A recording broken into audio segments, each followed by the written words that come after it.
नमस्कार साथियों, मेरा नाम विपिन साहनी है और आप मैथ मीन्स जीरो वाले यूट्यूब चैनल पे देख रहे हैं। तो चलिए हम लोग स्टार्ट करते हैं आज परसेंटेज। जैसे परसेंटेज का मतलब होता है प्रतिशत।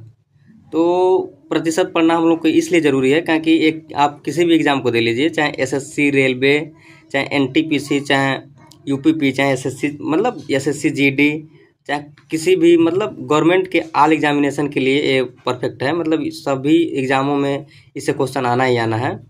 तो percentage part 1 start for all government examination. तो आपका हमारे इस चैनल पे बहुत बहुत स्वागत है। Welcome to our classes math means zero पे। तो आज हम लोग बेसिक चीज़ों के बारे में जानेंगे, जैसे कि प्रतिशत से फ्रैक्शन वैल्यू में निकालना और फ्रैक्शन वैल्यू से प्रतिशत में निकालना। यहाँ पे कुछ आप लोगों को वैल्यू लिखा गया है, उसको आप देख सकते हैं। यहाँ पे सबसे पहले मान लीजिए हमारा प्रतिशत टॉपिक है और यहाँ पे फ्रैक्शन वैल्यू से परसेंटेज में कुछ वैल्यू लिखी है, उसको आप देख लीजिए। उसके बाद मैं बताऊंगा कि कैसे आप फ्रैक्शन वैल्यू से परसेंटेज में जाएंगे और परसेंटेज से फ्रैक्शन वैल्यू में आएंगे। तो सबसे पहले यहाँ पे देखिए, यहाँ पे सबसे है एक हमेशा 100% रहता है। उसके बाद 1/2 का फ्रैक्शन वैल्यू 50%, फिर 1/3 का फ्रैक्शन वैल्यू 33.1/3% या 33.33% आप लिख सकते हैं। ऐसे आपको भी मिल सकता है और ऐसे भी मिल सकता है, दोनों तरह से मिल सकता है।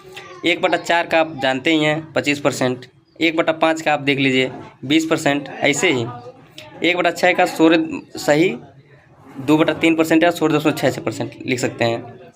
वैसे 1/7 का 14 सही 2/7% और 14.28% लिख सकते हैं। या 1/8 को 12 सही 1/2% या 12.5% लिख सकते हैं। या 1/9 को 11 सही 1/9% या 11.11% लिख सकते हैं। और 1/10 को 10% लिख सकते हैं। जैसे ये फ्रैक्शन वैल्यू से परसेंटेज में जाना इसलिए ज़रूरी है ताकि हम लोग को कई बार क्वेश्चनों में ऐसा होता है कि फ्रैक्शन वैल्यू दिया रहता है, परसेंटेज में बदलना रहता है, या परसेंटेज में दिया रहता है, फ्रैक्शन वैल्यू में बदलना रहता है। तो किसी भी तरह का क्वेश्चन आपको मिल सकता है। तो आज करते हैं 1/11 का फ्रैक्शन वैल्यू होता है, मतलब परसेंटेज वैल्यू 9 सही 1/11% और 9.09% भी लिख सकते हैं। और 1/12 का लिख सकते हैं 8 सही 1/3% या 8.33%।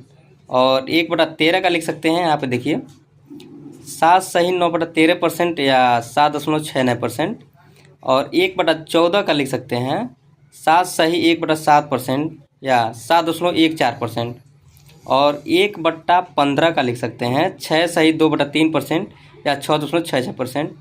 या 1/16 का लिख सकते हैं 6 सही 1/4% या 6.25%। और 1/17 का लिख सकते हैं 5 सही 15/17% या 5.88%। और 1/18 का लिख सकते हैं 5 सही 5/9% या 5.55%। और 1/19 का लिख सकते हैं 5 सही 5/19% या 5.26%। और 1/20 का लिख सकते हैं 5%। तो ये सब हम लोग को फ्रैक्शन वैल्यू लगभग याद होना चाहिए। और इसका इम्प्लीमेंटेशन हम जब अगले क्लास में पढ़ेंगे परसेंटेज, तो उसमें बहुत बेहतरीन तरीक़े से करेंगे। और आपको वहाँ पे समझ में आएगा कि मतलब पहले फ्रैक्शन से परसेंटेज वैल्यू और परसेंटेज से फ्रैक्शन वैल्यू क्यों निकलवाया गया। तो ये सब जितना फ्रैक्शन वैल्यू है हम लोग को याद होना चाहिए। याद हो जाए तो अच्छी बात, नहीं याद हो जाए तो उससे अच्छी बात। काहे कि नहीं याद हो जाएगा तो हम निकालेंगे, वहाँ भी निकाल लेंगे, यहाँ भी निकाले हैं। तो चलिए आप लोग इस वीडियो को बढ़िया से वॉच करिए और आप लोग कमेंट में बताइएगा कि फ्रैक्शन वैल्यू से आपको फ्रैक्शन वैल्यू याद हुआ कि नहीं। अभी तो मैं निकलवाया नहीं हूँ। तो चलिए मिलते हैं अगले वीडियो में, और इसी के साथ आप लोगों का बहुत बहुत धन्यवाद।